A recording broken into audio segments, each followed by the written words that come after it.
Although we are separated by an ocean, America and Europe stand together as solid partners in political, social, and economical issues. In the context of the economical crisis, the close collaborations, today more than ever, between the United States and the European Union has become, for all of us, very important. Our economies are so connected that we cannot afford to not look each other after us. And there are still important untapped resources in transatlantic economic relations. Using these potentials may actually help us resolve the crisis and get back to sustainable growth. That's what we are all looking for. But there is an important word, values. And it's essential key word for the transatlantic partnership. When you structure your societies around the same ideals, principles, and values, when you believe in the same value-based foreign policy, it is easy to forge good and close ties, just like Europe and America have done. We are partners in democracy and in democracy promotion. We stand together in the fight against terrorism. And in recent times, joint efforts to battle climate change has become an increasingly important topic for the transatlantic partners. European and American politicians alike see it as our responsibility and moral duty to leave this world in a good condition for our children. And I am happy to see that the transatlantic partners come together on so many areas to ensure that this will be the case. We are currently experiencing power shifts in the global economy, and there is much emphasis on the emerging economies of the world. For the West, this shift represents an opportunity and a challenge at the same time. The opportunity is clear. Dynamic growth in the emerging economies means business for us. In other words, China's economic success is also good for Europe and America. Politically, of course, the power shift holds some challenges for the West. The model of human rights and democracy that we define as universal has become contested in some parts of the world because there seems to be an alternative. But if we see how nervously authoritarian rulers in China and elsewhere react to human rights activists and free speech on the internet, I believe it is clear that there is hope.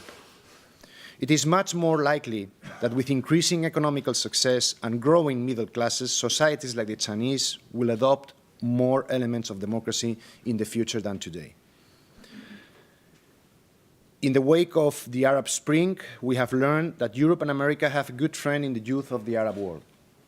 But the recent alienation of Western powers in Egypt, I wanted to mention a particular case, our friend Jan Surosak and people like Christian Agnel from Hoire, who have been persecuted in Egypt. It's not only about them, it's about all of us who share this burden. And we have to get back and help those in Egypt who wants to go through this.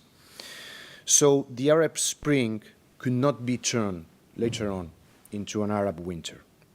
Also the case of Syria, which is worrisome for all of us. We must not forget that our friends, the revolutionary youth of the Arab world, are still pushing for the ideas that we also believe in. They are still hungry for democracy, for a more transparent, equal, and just society. They are still fighting for the rights of the individual. We must listen to the youth of the Arab world. We must be patient and aid the transition to democracy as best as we can. And we must not make hasty judgment on the democratically elected powers. I believe firmly in a better tomorrow. As a center-right politician, I believe that hard work can make the world evolve and change for the better. As Ronald Reagan once said, there are no constraints on the human mind, no walls around the human spirit, no barriers to our progress except those we ourselves erect. I believe that the youth of the Arab world have the strength, the wisdom, and the drive to continue to fight for the values we share. And by meeting young revolutionaries from the Arab world, I get increasingly sure that this view is the right view. The Transatlantic Think Tank Conference is an important initiative because it puts both together Europe and America's most important partnership in focus. This conference aims to address topics that are important to both powers, and to bring together individuals from both sides of the Atlantic to look for common solutions. I would like to wish my American friends much success in the time to come, as you are now entering the final months of a presidential election. I am confident that the United States will make the right, in all the senses, choice for the good of America's strength, which I also believe is Europe, also Europe's strength. Thank you again for your work, for your thoughts, for your commitments, and for your friendship. Thank you very much.